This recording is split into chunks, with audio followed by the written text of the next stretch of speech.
Welcome to That's Dope, the podcast where we talk about dope things. My name is Godswill. We have co-host Delmar here and our wonderful special guest, Queen, who is going to be talking to us about psychology in our minds. And that was perfect, y'all. Thank you, guys. And of course, we are in a special location, which is Delmar's living room. We love that. We get to finally see each other in public and yeah. I'm feeling a little bit toasty. I'm gonna turn. We don't have the social distance. It's okay. We're fine. Cooties, they still exist. Plus, I haven't seen you in so long. I know. So it's like, I mean, I saw you during like Christmas time-ish. Wow. Yeah. Something like that. But still, it's nice. It was very brief. Yeah. It was very brief. We had so much fun. I missed you. Yeah. Oh, I missed you. We always got to hang out before, and there's Delmar. I'm We're loving having a conversation. I'm loving because see yourself out. me and Queen always see each other, so I'm loving the reconnection of two of I call best friends reconnecting with each other. So this is true. It's a beautiful thing. When I met you, it was like an instant connection with you, Mm-hmm. and I was very inspired with you. I was like, oh my god, he is so cool. We should have done video. Oh no. I was so inspired by him because at the time you just got your master's and everything, and you were super creative, and I was still trying to figure out what it meant to step into my own creative energy, and I saw you just do it effortlessly and just be yourself, and I'm like, oh my god, like I love him. He is so cool. I want to be friends with him. Thank you. That means and so now much. Here we are. Like, wow. You were like one of the main inspirations of me getting my master's in the first place, because I'm like, if he can get his master's and just be a creative little weirdo, I love that. That's perfect. That's a perfect way to sum me up. And yes, thank you so much. You're welcome. Wow, thank you very much. Had to put it out there, okay? Like, we're not strangers, all right? I'm just, I'm like, okay, don't cry on camera. Don't cry on camera. Do it. Well, it's like, I'll fight. Real man cry. Right. Well, that means so much. Thank you so much. Wow. Of course. Well, thank you for having me. I'm like so happy to be here. Yeah. I mean, me and Delmar were talking for a while. We were like, yeah, we should have you on. And I was like, hey, I'm coming to town, so why not bring her over and just talk to her? Actually, actually, we need some more powerful women. Yeah. Who we got? And I was like, bro, we got the perfect friend. And he was like, I'll hit her up. Yeah. Like nothing against anybody else, but it's we want someone that was like a cool example, of just like doing your life, and making some progress with it. And it's wonderful to hear what's going on. Your master's too. Yeah. I do have my master's. Congratulations. Thank you. Wow. Sometimes I forget that I have a master's degree until someone reminds me. I'm like, oh yeah, I did that. You don't have to repress all the hard labor you had to get to it, right? It wasn't hard. Really? Like my master's was not difficult. Wow. I think it was a lot easier than my bachelor's. Actually, no, just high school. Actually. Oh, wow. So, slight flex. High school. No, it's not. High school was tough, honestly. It was Wasn't it? Well, I think it was primarily tough for me because there were external factors that were just causing issues with me just progressing forward. And of course, like when you're in high school, you're in this like interesting phase of trying to understand yourself, but also make the decision of what you want to do. Yeah. So it's like a weird... And hormones and all. Yeah. There's a lot going on. A lot of growing pains. Yeah. They tell you to be an adult when you're really just trying to figure out what you are, right? Yeah. And for me, like in high school, like I was getting my associates at the same time. So you had to know what you wanted to do because you're locked into a degree. Yeah, you're locked into a degree, A, and then B, as soon as you graduate, you're going to be put straight into your program. Like, forget all like the little prerequisite classes or whatever that you had to take. You just get to skip all that. Wow. Skip all of Although, low key, like I think like the prerequisite classes are pretty cool, right? Like they are, get to meet people that you probably would never talk to ever again. Hey, there's a history major person, and there's someone who's in mechanical physics, right? Yeah, that's true. I did kind of get a lot of that out of the way. I mean, we basically went from being at the high school classes going to college, campus, and all that jazz. So. That's a lot. It was interesting. Yeah. You did Fun it. times. Yeah, you did it. You got it accomplished. Wow. I did it. Now that took a different type of like that. That was when I had to discover like who I was and get a little glimpse of the type of determination and motivation I have to do what I want to do. It started like kind of right there. So it was interesting. Okay. And I guess like what have you figured out so far now? Like now that you got your degree, and also what's your degree in? So, well, which one? I guess. Yeah, now you're a Another slight master. flex. I was like, Another no. slight flex. Yeah, what's your master's in? My master's is in psychology, emphasizing in forensic psychology. Wow, forensic psychology. Okay. Yeah. Wow. So I will be psychoanalyzing criminals and those that are locked up. Wow. And helping them, reintegrate into society. But also we are called in if someone were to plead like the insanity defense or anything like that, which I'm sure.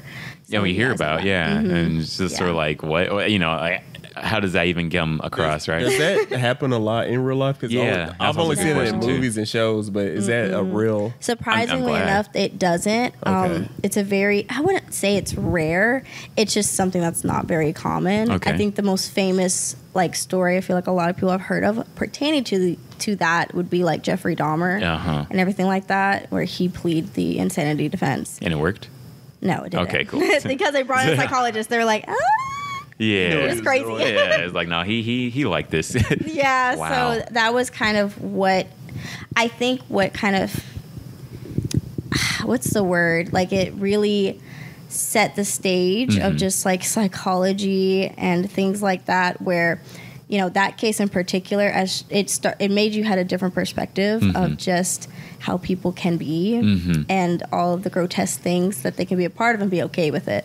But then when you do more digging, you start to see the little steps that led to how he was and how any criminal is. Like, no one just is born a criminal. Yeah, I would hope not. Yeah. Something I always wonder. I was like, how many evil people are born? You're born into situations that can make the environment. The environment, for sure. There's a lot of different factors, but that's my spiel. Wow, no, that's super cool. I'm glad you're telling us that, actually. Like, what made you want to get into that, though? So, funny side story. When people say psychology, I'm like, oh, you want to talk to people in armchairs, and then it's like, wait, forensic psychology. How do you feel? Okay. Yeah. So this is a very interesting backstory. So I hope you guys we're here. For that. This is why we brought you here, right? Right. So, I grew up in a very, my parents, they gave me the love and affection that I needed to, be the loving person I am now. However, they were dealing with their own, issues at the time. My parents were divorcing, and then my mom ended up in a very, domestic violent situation. And for me, I had to step into the role of being the caretaker or being in the role of the parent at a very young age. Wow. And being in that situation, it kind of isolated me from what the things that the outside world was doing, things that kids my age were doing. And I found my comfort in books. I found it in learning new things, despite the fact that I was dyslexic and I had no idea. Wow. So dealing with the learning disability, being bullied at school, and then also coming home and dealing with the domestic violence and always being on high alert, I still wanted to learn. I still wanted to figure out how I can get my mom out of the situation that she was in. And I had heard about school, this magical land called college. And, it didn't really click, but I found little things that I was really good at. And one of those was science. I love science and I love history.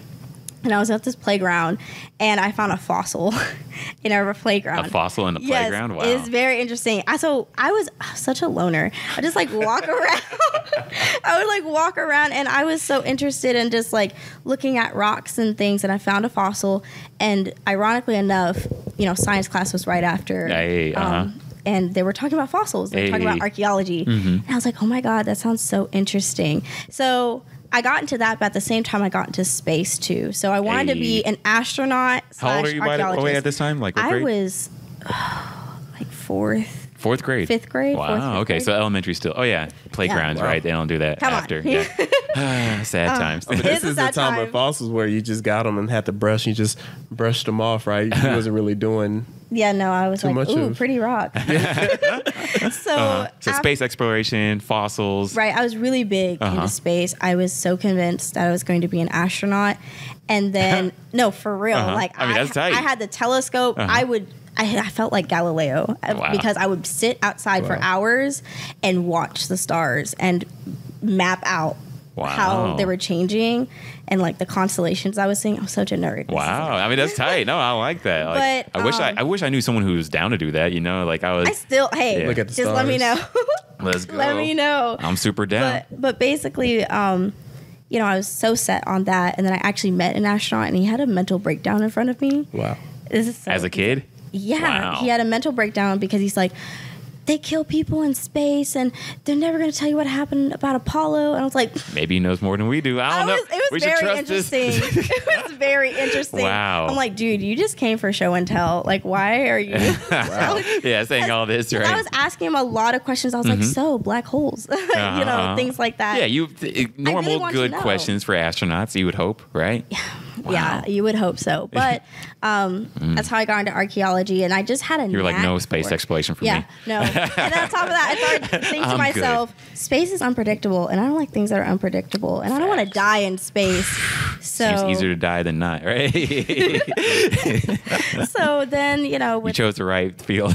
Well, you know, it's fun for sure. Yes. But with archaeology, I was set on that for a really long time, and I wanted to be in different subfields like paleontology, which is like studying like dinosaurs and things like that, and then Egyptology, because I was really big into like Egyptian mythology, and I know a bunch of weird facts. Like, I'm gonna ask you some. I'm gonna ask you some later. That's fine. We could totally have like a Egyptian, you know, like little trivia. Section. Oh yeah. I'm just gonna pepper it throughout. Okay, you do that then. Yeah. But and I wanted to do that for a really long time. And I think it wasn't until I was 13, I was telling my godmother, because we would have very deep discussions, and she would be like, oh, like, what do you want to be when you grow up? I was like, I want to be an archaeologist. And she's just like, you want to dig in the dirt for the rest of your life? And I was like, yeah. She's like, she said, pretty girls don't dig in the dirt. Wow. And that changed. I mean, it's like, maybe she's right. Oh my God. So that shattered my dreams. And then I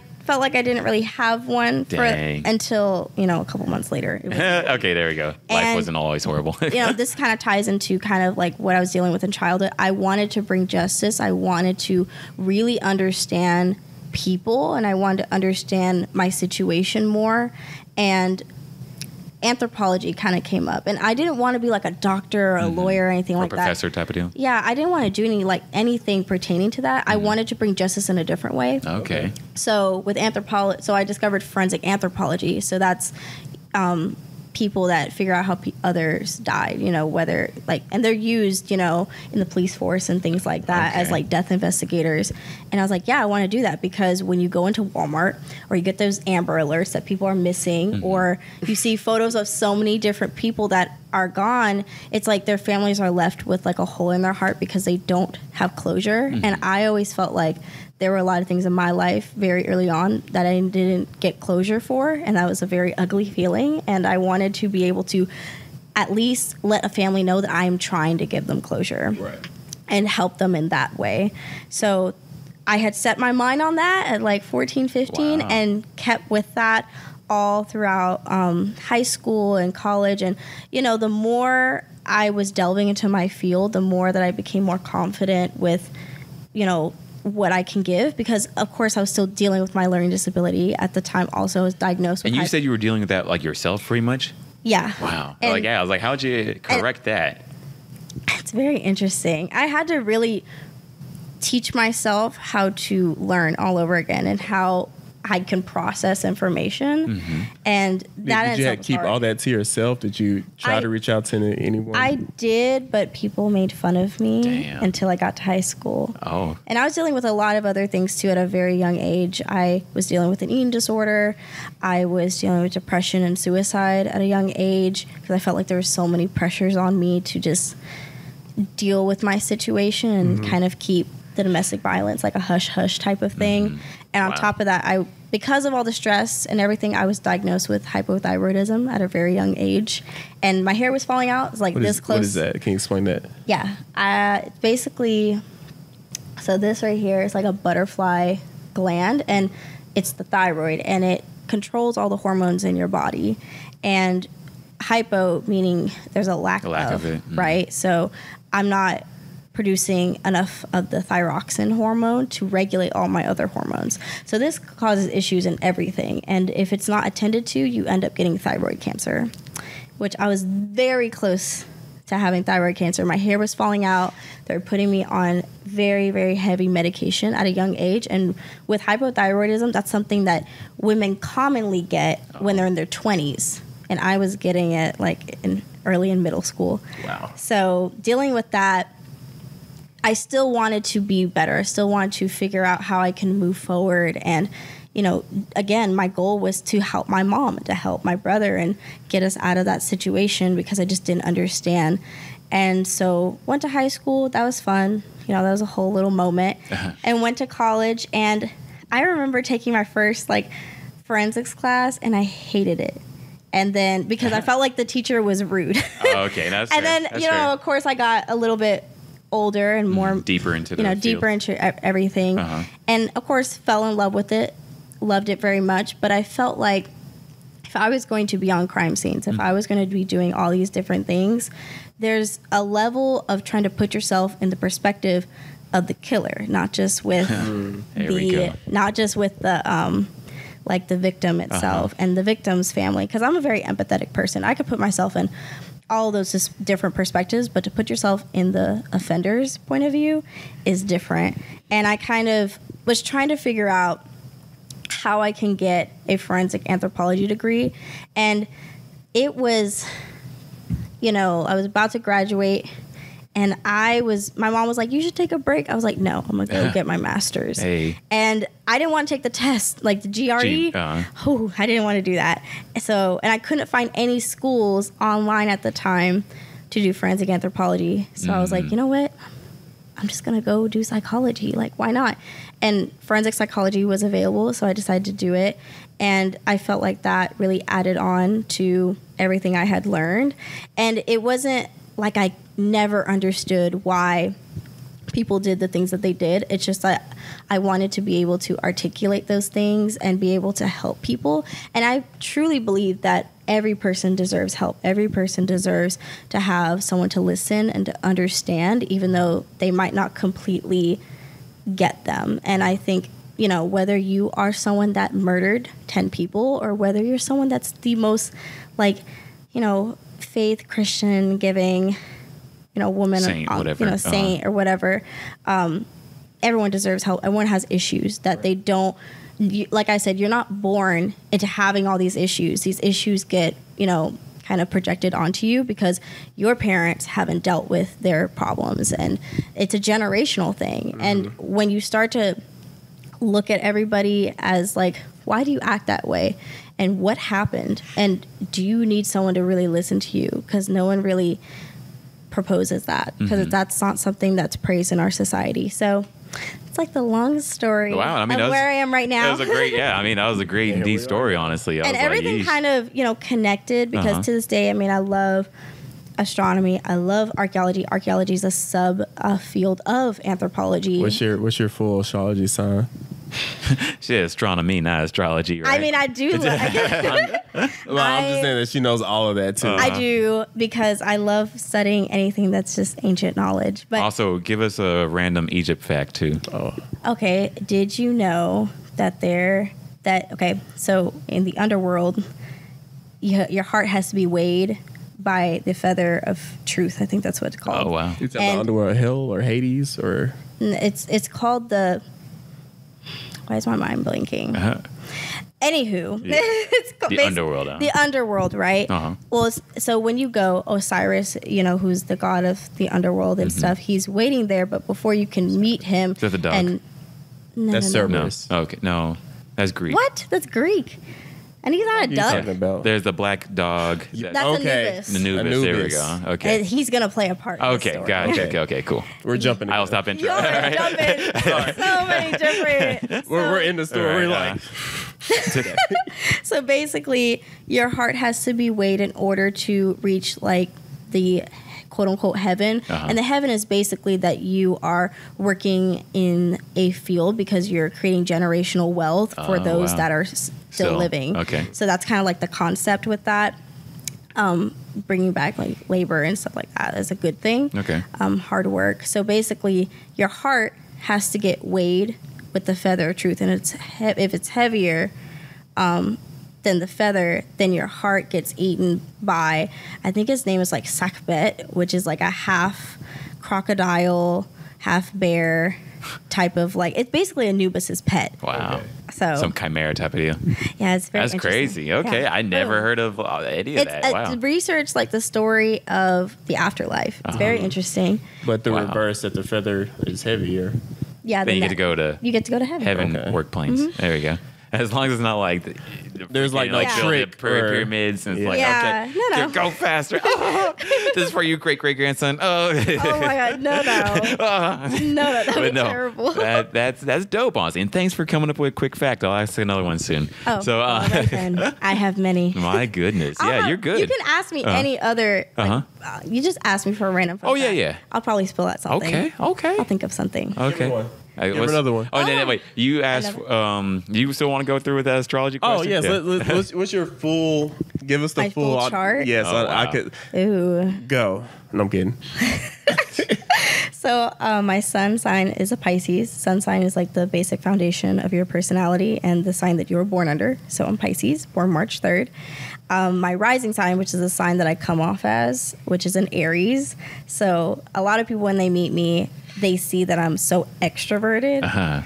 It's because of that Aries part of me. I'm very feisty and fiery, and I have a lot of energy. And my moon sign, which controls emotions and how I process my emotions and express them, is in Sagittarius. And Sagittarius are very adventurous. They love traveling, and they express themselves in a way where they're very funny. They like to kind of they don't like to take life too like seriously. At the same time, they do have goals and passions that they want to achieve, so that way they can reach a state of like bliss and happiness. Wow. I'm not done. All right. Oh, there's Keep more. going. My Mercury, which is this all kind of ties into Greek mythology, but that's like a very long discussion. But Mercury is basically the Roman name for the Greek god Hermes, which is a communicator god. He's also the trickster kind of god. He likes to start gossip and nonsense between all the other gods and goddesses. So Mercury is all about communication, how you communicate your needs, wants, beliefs, morals, and how you accept like how someone talks to you as well. And my Mercury is in Pisces. Same with my Venus. Venus, do with love, how I show love. Accept love, give love to other people. And my Mars is in Libra, and Mars has to do with like aggression and sex and like a bunch of other, just anything to do with like that's passion driven is Mars, because Mars is the Roman name for the Greek god Ares. So Ares is god of war. Ares. And those are like the main ones that I feel like everybody should know, but essentially, I never. If you were to ask me, hey Delmar, what sign are you? Virgo.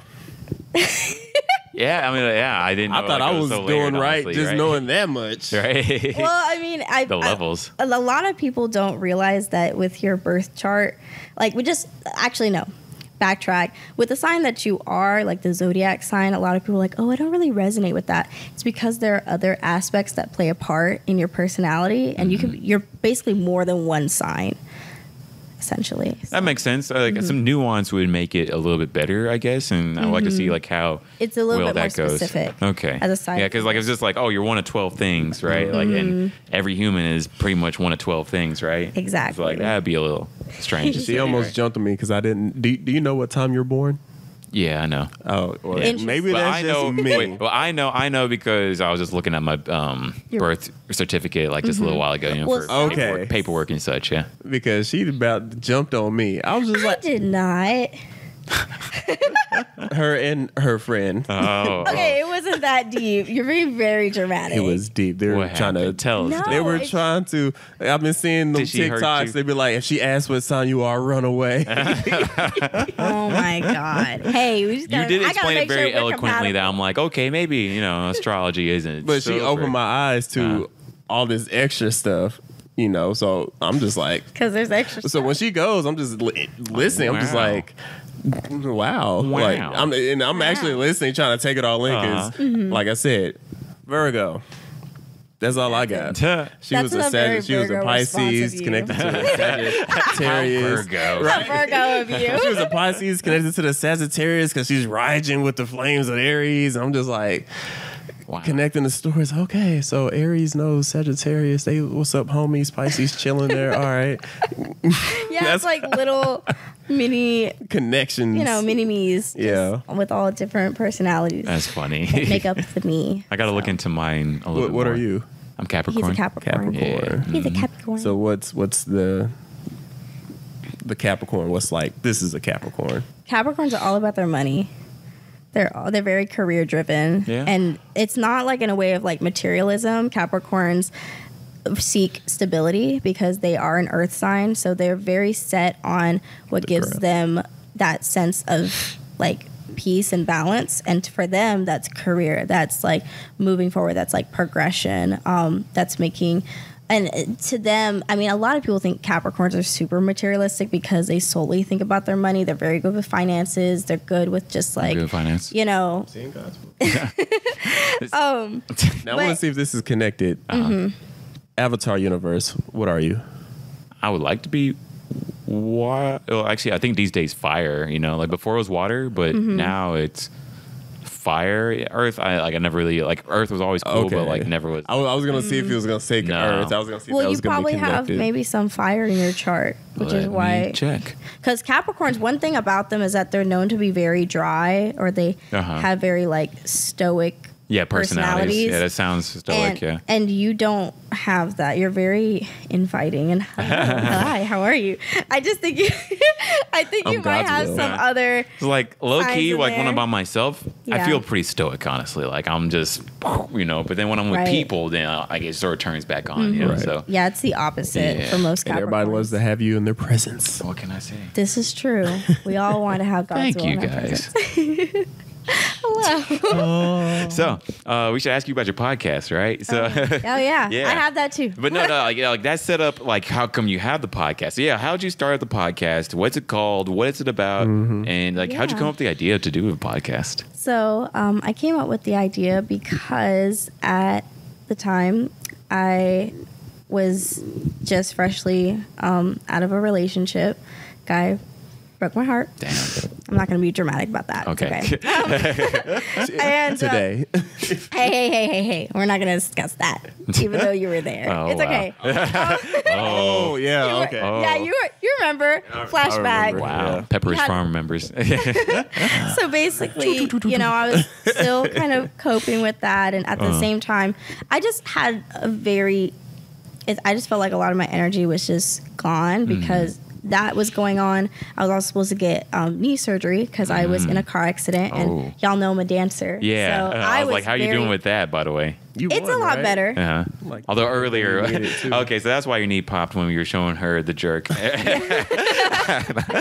tear job. Yeah. I'm kidding. It's okay, but supposed to get knee surgery, and we were kind of talking about it and all that jazz. And then February came around, and my stepbrother, he lived in Germany. He committed suicide. And thank you. I appreciate that. And though it's not really about, how close were you with him or anything like that. It's somebody that I cared about and I loved. And we kind of bonded because as much as we hated each other, because it's like, your dad is dating my mom. And right. It's like the loyalty to your original parent, your biological parent. And still family, at the same time, we bonded because we were in the same situation. Yeah. Right. New family, new environment. And he was going through a lot of mental health issues. And just hearing that he committed suicide, and it's not like I was like, what could I have done? I was thinking, what can I do now to ensure that nobody gets in that situation? Because I think that's there, a really good mindset. That's a really good mindset. Because I was there too. Like, I've attempted to commit suicide multiple times. I've been there. I understand. And I had to walk myself out of it alone. And to see someone attempt to or even try to vocalize that they need help and didn't get that, it stuck with me. And I didn't get the surgery. COVID happened. And I was like, okay, I'm just going to finish my master's and call it a day. But my goal after my master's was to do something, to reach people and to kind of tap into that pragmatic already. Yeah, like to tap into that creative side of me, but be able to help people. I just didn't know how to do it. And I was thinking a YouTube channel or blog because I love writing. But then I kind of found a healthy medium of doing podcasting, and I decided to name it The Butterfly Effect. I dig it. A mental health podcast. It is on Spotify, Apple, all the lovely platforms out there. Wherever you listen to podcasts, listen to The Butterfly Effect. Now. This is not a... No, never mind. I know. No, this is an ad. This is an ad. Go listen to it. And so I started that, a month before I graduated. And it was just, something for me to do because, of course, I also lost my job during the pandemic and was dealing with so many different things, and I needed an outlet. And the podcast kind of, manifested on its own. And I remember kind of recording it in my closet. Hey, best place to record. It is. Right? I was in the closet, yeah. Delmar's in the closet. I'm glad you confessed. It's okay. It's the month for it, man. Oh my gosh. We're here for you. We are. We're always here for you. Thank you, guys. You are not alone. Oh my goodness. Sorry, I hijacked the whole thing. Anyways, you're recording in your closet. Yeah, I was.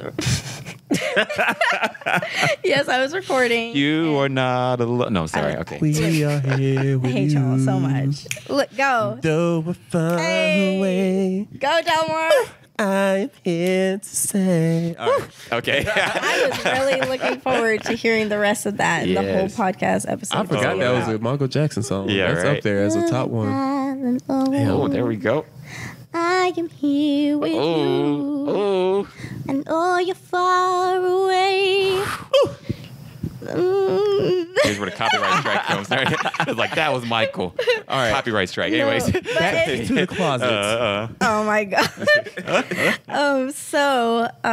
Essentially, I was recording and I literally had a kind of like a little anxiety attack after recording my first episode, and by yourself too, by right? myself. Wow. Because my thing was, I don't like being cliche. I don't like to feel like I'm riding the wave, because at the time the Smash mental that health like button and subscribe to that and, What's up, guys? Queen, see what another psychology video. or just that, and on top of that, mental health was becoming like everybody's talking about it. Right, everyone was talking about it. Everyone was creating Instagram pages and just right. It became sort of a like trend. surface level almost, right? Yeah, like where it and- didn't really like we all feel sad. They were So looking for the attention, but they wasn't really. riding the wave of everyone's Yeah. depressed by COVID, so let's dive into depression, and then we would talk about like the surface level things. But go no outside and you won't feel so depressed anymore, right? Type yeah, deals. and no one was really getting in depth, and I wanted to make sure that I was giving justice to the topic that I want to discuss, to the people that were going through those things,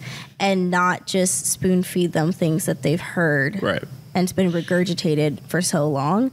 So basically, I recorded it and hated it, re-recorded the whole thing, and then posted at like 6 a.m. Wow. And I didn't anticipate that it would become what it is right now. Yeah. Like right What now. numbers you hitting? Flex on them. What numbers you hitting? Ooh, how many am I hitting right now?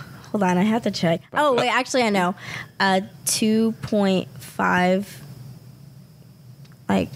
K plays right now. Hey, there we go. And I have listeners from all over the world, and people will message me on Instagram, and this one girl I'll never forget. She messaged me and she's like, "You basically saved my life because I was about to commit suicide, and your podcast got recommended to me. Wow. And you saved my life." And hearing that, it's almost like I was hearing my stepbrother. I was able to help you. I was able to do what I intended to do. Yeah. Right. And That's really nice. and that's kind of It's like mission accomplished. Yeah. More. Here we go. Yeah, and on top of that, the name itself, I chose the butterfly effect because, one, butterflies are a very sacred symbol to me. Always has been a symbol of hope ever since I was really young.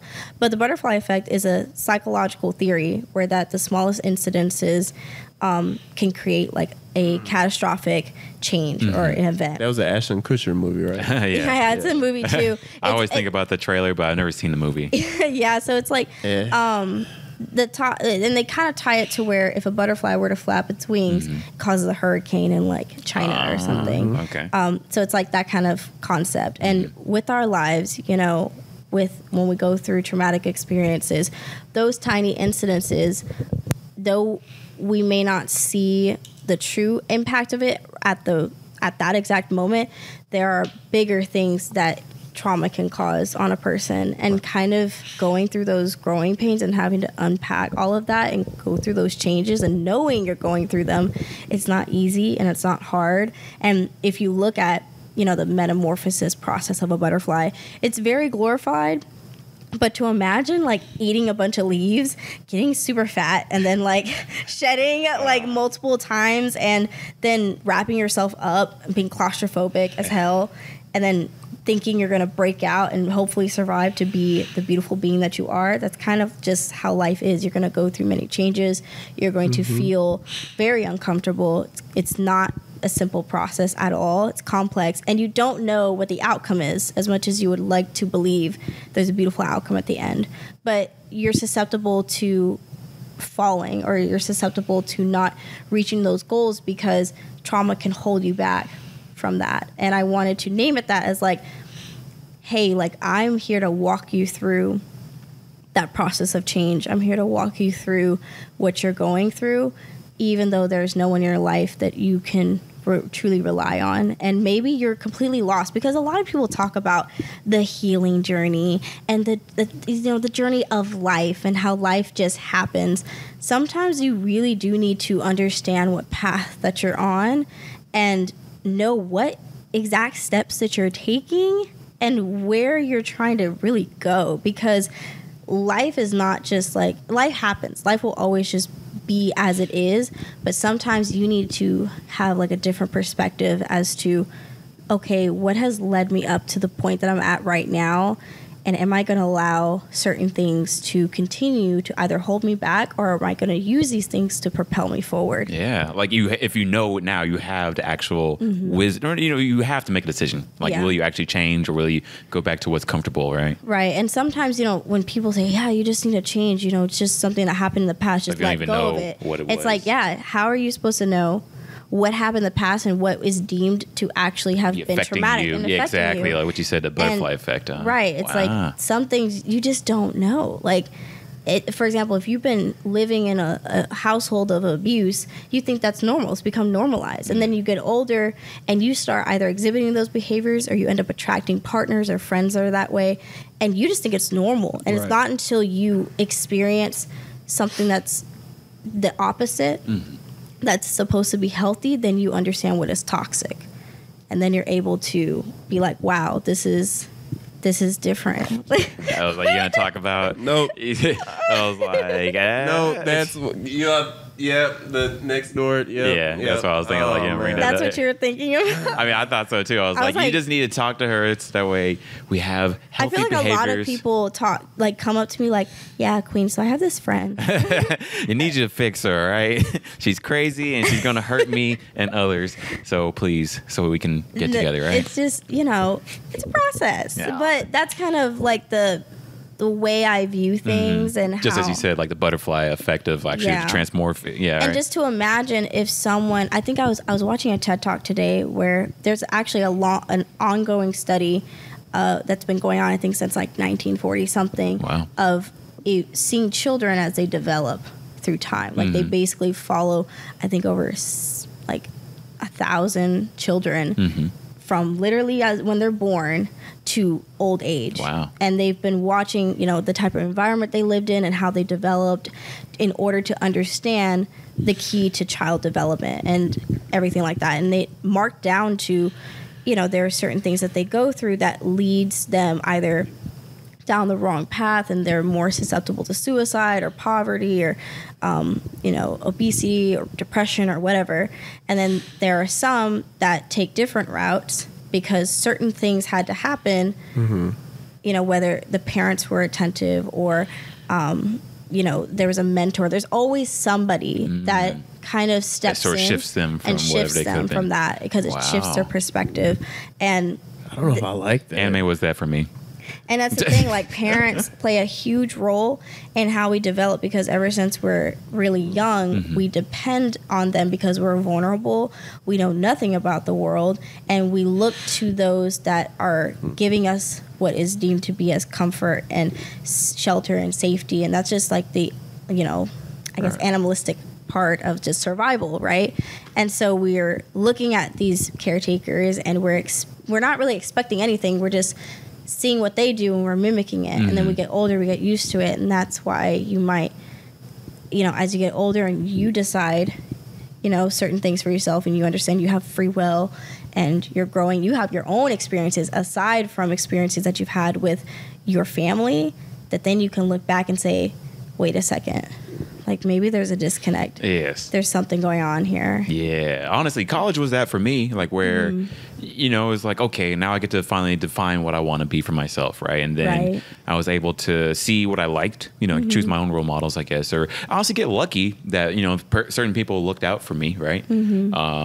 I just had so many different mentors, like I think, like when I was in college, and then I got to figure, and also honestly, anime involved, right? Sprinkled in a little bit, right? And you know what? And that's it comes to it, even things that we use as coping mechanisms, like anime, things that can kind of take us away from situations that aren't comfortable and make us feel very vulnerable. And whether that's anime, that's manga, that's comic books, it's whatever. Those things those things can teach us about things, morals and values, and that we've never really experienced from our parents or things we never. Yeah, really I feel understood. like cartoons and things I see on TV, they were like real role models in a way. It's sort of sad to say in a way. Don't get me wrong, I had like human role models, people I knew, but then also like it was really cool to see like these fictional characters and be like, hey, I think I want to be something like that, but really more so like the physical role models, that honestly like sort of guided me to be more of who I am and more like what I want, honestly. Exactly. Which I'm grateful for. Wow. Yeah, that's like the whole aspect of just developing as a person and growing, is that it's ongoing and you might never know where that growth is going to take you and how the things that you go through. And this is something I personally had to learn, and I don't like it when I get it when people get kind of upset when you say, oh, what you're going through right now is going to be a learning lesson for someone else. Because we're not guinea pigs, okay? Like I'm trying to live my life. It made me cringe. Good right now, right? We're not here I'm not trying to be an example for somebody else. Right. We're not here to reap the consequences of someone else's decisions just to be a parable or a life lesson for someone. No. However, I do think that when you do reach a place of trust in yourself and hope and balance, then you're able to reflect on the things that happen in your life and move forward knowing that you've forgiven the situation. And if someone else were to cross your path that is going through something similar, you can offer empathy and you can give them that safe space to speak their truth, so that way they're able to learn how to be courageous and confident the way that you have decided to embody that based off of a similar situation. Wow. I think that a lot of people just try to kind of compile everything together as like, no, you are the example, here's the life lesson. Like, no, I did not sign a contract when I came on this earth to be a life lesson for Timmy down the street. That was not. Ain't that the facts? That's not it at all. First of all, I want to say you're very good at this. Like, I can see how you have a podcast. Like, I feel like I've learned quite a bit already. Oh my God, really? Yes. This is really good. Making me analyze my life. I'm like, well, this became a whole psychology podcast. Yeah, I'm just sort of like She flipped it. Ooh, it's like, I did that. Am I a good person? Wait, this was a setup? This was just an intervention to get me to analyze my life? I'm already okay, Mom. I don't need this. Is there a butterfly effect? All right, I know, Is this? Oh my gosh. This is really starting up. This is really starting up. And then now I would like for you to give me a random astronomy fact. Ooh. Okay. Did you know that Saturn reigns? I think it's Saturn. Don't clock me on this. Anybody out there? Comments? Actually, no, it's on Pluto. Ooh, I know I'm correct. Okay, fixed. It rains Comments? sapphires and diamonds. Wow. I think that is still a valid fact. And for everyone out there, Pluto's a planet. You can clock me on that. Yeah, I think they reinstated it. He's small. They did. Yeah. I'm so glad. Yeah. Oh, did it get reinstated? Yeah. I think back recently. it was like back in 2000.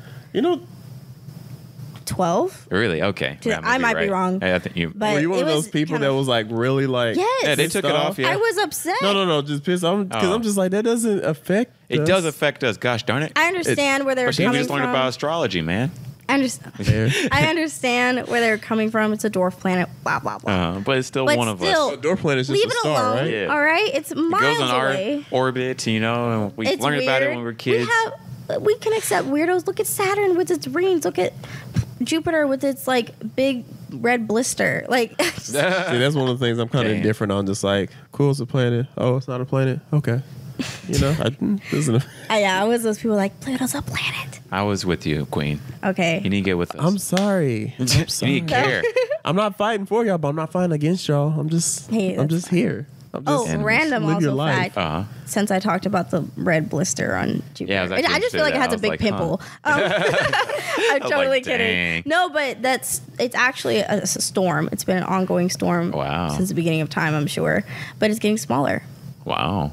So Jupiter's losing. It's been taking Sarah V, proactive, and now it's slowly going away. No more pain. You think something like that will affect its trajectory and shit and stuff? I'm not too sure. I mean, if it's going on since the end of time, it's like a storm. No, it's not like that at all. Okay, I think it's powerful. I think it might affect the overall. It's a gas giant, right? It is a gas giant. So maybe it'll make it more calm somehow, maybe? Make it more calm. Yeah, no. It won't be as gassy. I did not try to make a joke. But no. Why would you do that? But yeah, thank you, Queen. I appreciate you. New host. You're done, Bill. There's our house, too. Leave the keys. Oh, you kicked me out. No. Yeah, we're taking everything. I'll go back to Cali. I'm going back to Cali. Hey. Why are you saying all for? Come visit. Okay. There you go. So, compromise. Yeah. All right with that. So, wait, sorry, you were about to say something about the gas giant, or? Oh, no, I already did. All right, cool.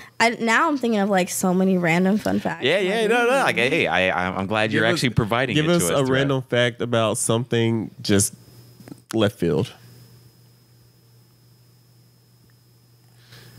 Okay, this is a Greek mythology story. So, you guys have heard of Artemis and Selene? Artemis, yes, Selene. No. Artemis. Okay, so Artemis is she is the sister to Apollo. Okay. And she's the huntress type of goddess and stuff. She completely shuns away from sex and men, and she's all about just doing feminine. She's a very huge I guess symbol for strong independent woman. Yeah, kind of. And her dynamic, because she's also apparently the goddess of the moon, but she gets kind of confused with Selene, who's also the goddess of the moon, but Selene is all about the sex. And basically I think she fell in love. Well, she was up in her little, she was up in the sky, and she was looking down at this it's kind of a handsome prince or a handsome king or shepherd. A human. Human being. And she basically would admire him, and then she went to go whine to Zeus. She's like, give me a boyfriend. I want a boyfriend. And he's like, okay, well, who? And she's like, I want him. I forgot his name. He has a very interesting name. It starts with an E. But basically Zeus makes him be asleep forever. Wow. And she has 50 kids with him. Wow. Oh. Damn. See, you said a very left field type of fun fact. There you go. That's the first one that came to my mind. That's a good one, actually. I never heard of it. Because it makes you wonder, damn. Yeah, that was left field. There you go. That was really good.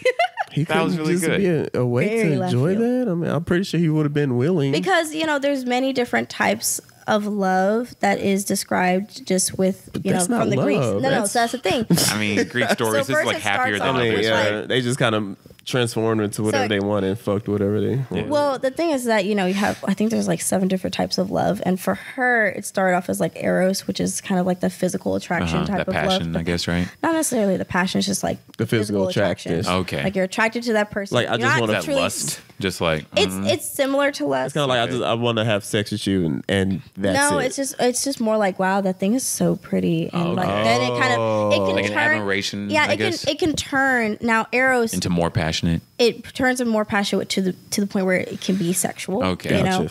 But then Eros from is that, just like admiration of it, like wow, that thing is really in a good way, looking. Okay. but it borders the whole being just sexually attracted to something and just by physicality alone. Gotcha. And so the type of love that she was, it ended up becoming was like mania, which is like an obsessive type of love, you know? Stalker-ish. I mean, it was. But she had 50 kids with a dude that's not sleeping. stalker. That's yeah. That's the next level right there. Yeah. And that's, you know, that's very left field. Yeah. You know? It was. Wow. There you happened to guys. Oh God. Yeah, unfortunately, Well, no one do that. That's don't bad. do that. Hey, Yeah. Death by snoo though. Snooze, that's different, you know. Snooze. Well, for me, when you hear about these like mythologies and things like that, you really have to put yourself in the mind of the people of how they would, because as opposed to how, you know, are you Christian? Yeah. know? Okay. So with Christianity, thinking about God, you're thinking about the Him being the embodiment of all things that is good. You know, all that surpasses us. In Greek mythology, or the way that other cultures depict their gods and goddesses, is that they are being their most authentic self, doing whatever the hell they want to do, whenever, because they are higher, because they can. They have the power. Yeah. So that includes the good and the bad. I see. You know, they try to show them in their true just form. The most almost selfish things that, you know, whatever they want to do. If they want to help people, that's because they want to help people. Yeah, that's if why they want to kill people, they just kill people. Wait, so was that Artemis who did that, or was that Selene who did that? No. That's Selene. Selene. Cool. Okay. I was like, Artemis did that? I think the shepherd's name was like Eridophilus. I don't know. Something. It starts with an E. Okay.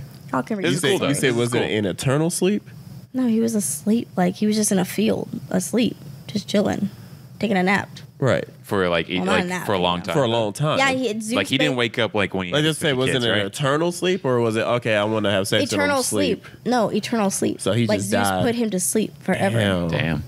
What a crazy way. The more you know. Damn, that nigga was just farming, bro. I mean, the story It'd be like varies. that, man. Some people say it was a prince. Some people say it's a king. Some people say he was doing what he was doing, and then this He happened. was minding his own business. Yeah, because the God said, "I want him," and Daddy said, "All right, it is what it is." Yeah. Wow. Well, couldn't be. Well, let me. I was about to say it couldn't be me, but I had no choice. I mean, it could. You know, in coma. I would fight. I would no. How would you fight? You know, there's so many video games about fighting the gods. All right, you're like, how many podcasts? And then we will figure out a way. That was gonna happen. We're gonna go find the Medium and Ghostbusters and Men in Black. Well, yes. You know what? Yeah, the Men in Black. Yes. Sounds like a plan. Yeah, exactly right. All of them. Don't remember. We'll save you, Delmar. This not me. This her. No, you're the one who's going to sleep. Oh, what? Yeah. Why don't you just sleep? There you go. That's gonna happen to you. Just go to sleep. Let me come back to your podcast part. You know, it's like now. You know, now we figured out like who you are, why you did it, all that. You know, it's wonderful. I guess like what's I guess like one tip you would give to people as they're getting back into society now during this time, right? Like, having all the baggage and I guess the cocooning that had to happen during COVID. Yeah. You know, now that we're starting to hopefully get out of it. You know, I know people are starting to feel like awkward and like just like unable to like try to connect with people again. Yeah. I guess, do you have any like tips for that maybe? You know, a little bit of something that people can take away right this moment. And yeah. I don't think anybody should go back to normal per se. Like how you were acting prior to COVID.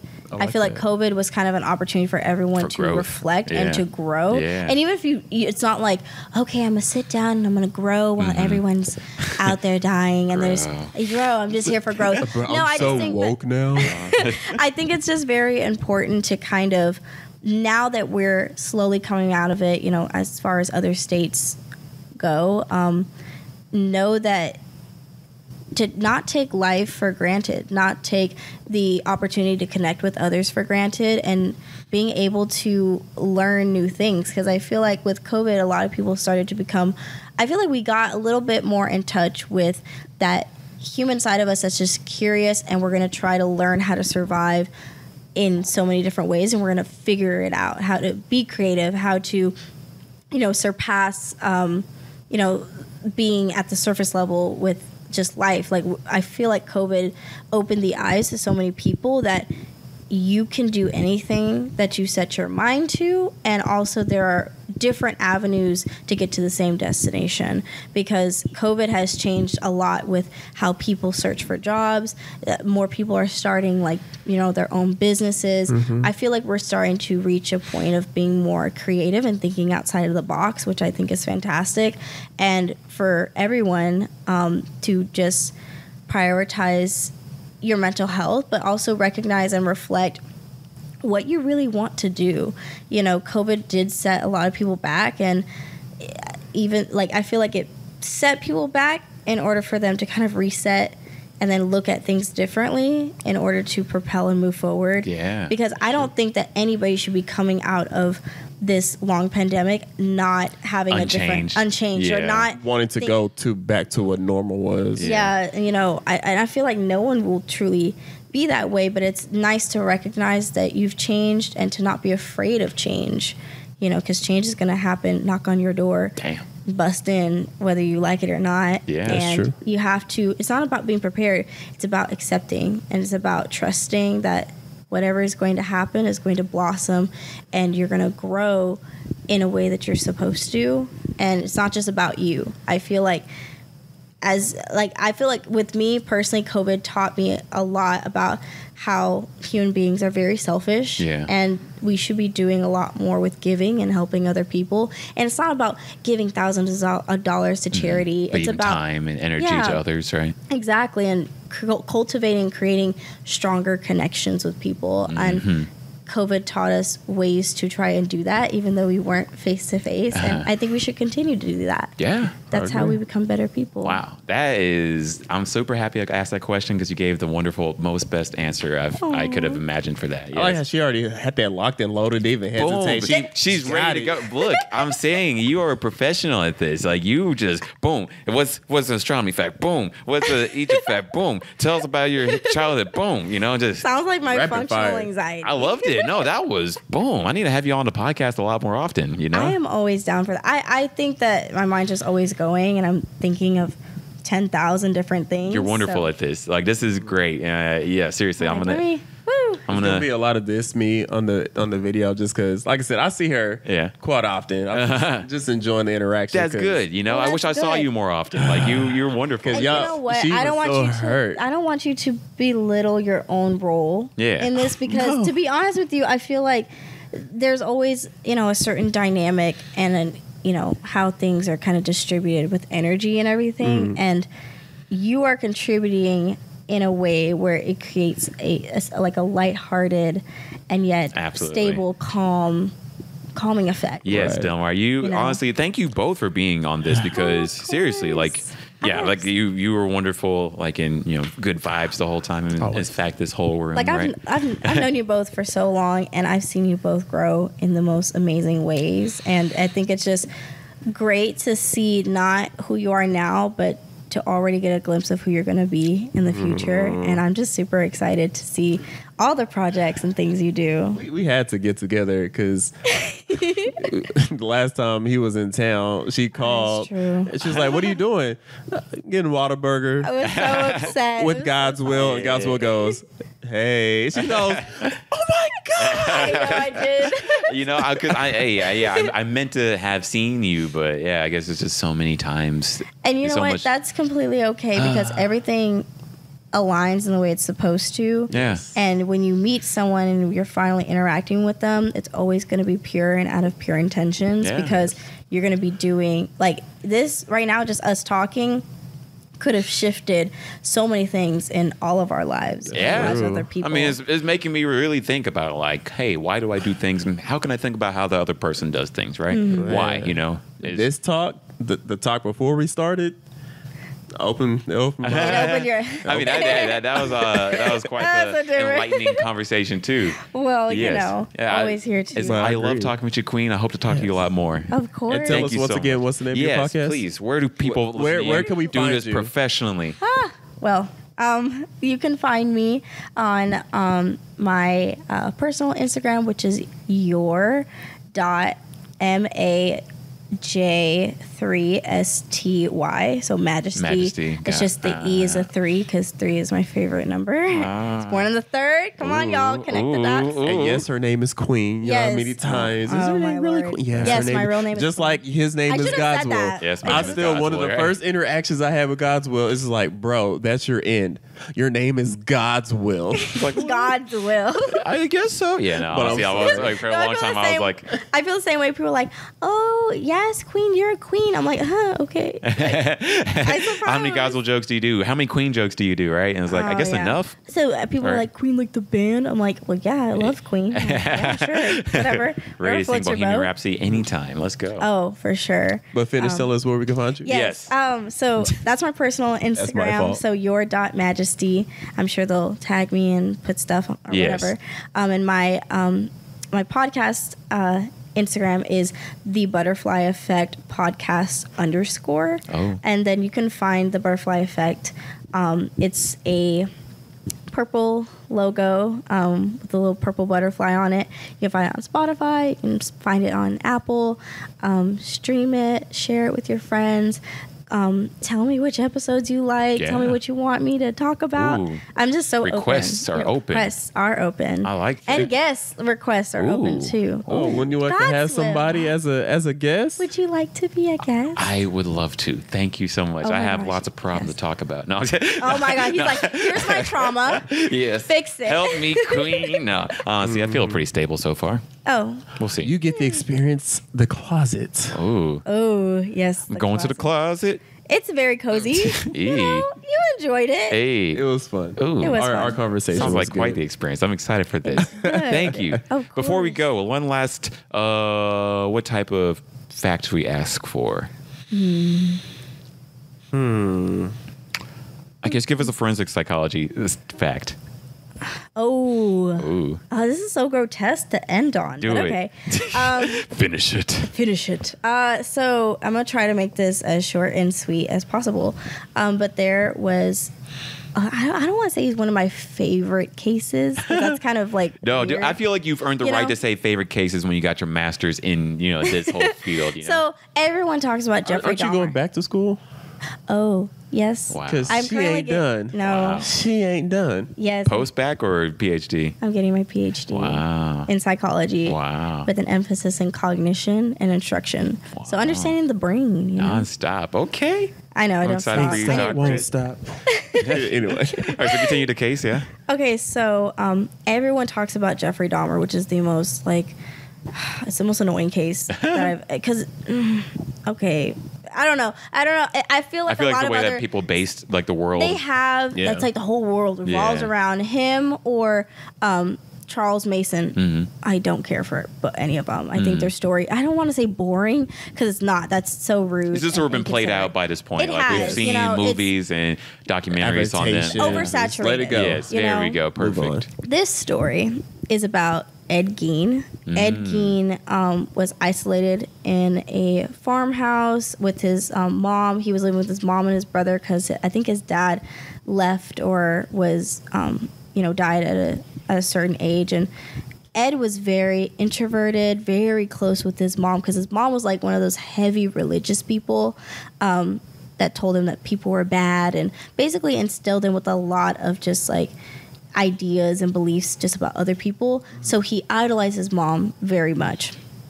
And when his mom died, he was very devastated. And, he was a very quiet guy and he worked at, I think, a hardware store. And I think the daughter of the person that owned the hardware store ended up missing. And there were a bunch of women that ended up missing. And it's because Ed had killed them. I see. And he was... This is so grotesque. I apologize. He basically made a woman's suit out of their skin and things because he wanted to be his mother so badly and he wanted to be in tune with her. He had furniture made out of their skin and he had a nipple belt, which my brother jokes about heavily. And he got caught and he didn't really make any fuss about it. I mean, there was just a dead body in the barn, just hanging there because he was draining the blood so he can cut it up. Yeah, fun fact. Wow. I saw, Research the story, though, because it's it's very interesting to at least psychoanalyze and understand how it came about and how he ended up getting developed into the person he was. But yeah, he was a murderer, and don't do that, y'all. Don't murder people. Listen to the story, all right? Don't make nipple Take nothing else from this podcast. Don't murder people. Don't murder people. What a way to come to a close on that. But on a happy note. It is perfect. Hey, I feel better now. I'm like, yeah, don't murder people. But also, on a happy note, positivity is contagious, and it's important to always spread. Achoo. Sorry. Positive energy, positive cooties. No, positivity is contagious, and I think it's really important to spread that. Don't spread COVID, spread positivity. Oh. And whatever you're going through, whatever is happening in your life right now, I hope that it's not about it getting easier. I hope that you're able to approach it in a healthy manner, and you're able to process your emotions and give validation to what you're feeling in order to take those necessary steps to start healing from that. And whether you do need to go to a friend, you need to go to a family member, or even like this podcast or other podcasts or other ways to help yourself, don't be afraid to put yourself first and to show some love, because love is important. So, and that's on gang. That's beautiful. Ooh, thank you so much, Queen. This was so wonderful having you on. You're I feel welcome. Happier, positive, lighter. I'm so glad. There we go. I'm a beautiful butterfly. Cheesing. Fly away from the trouble and trauma.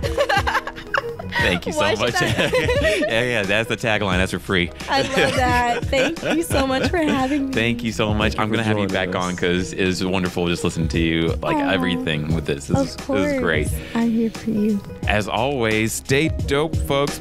Peace.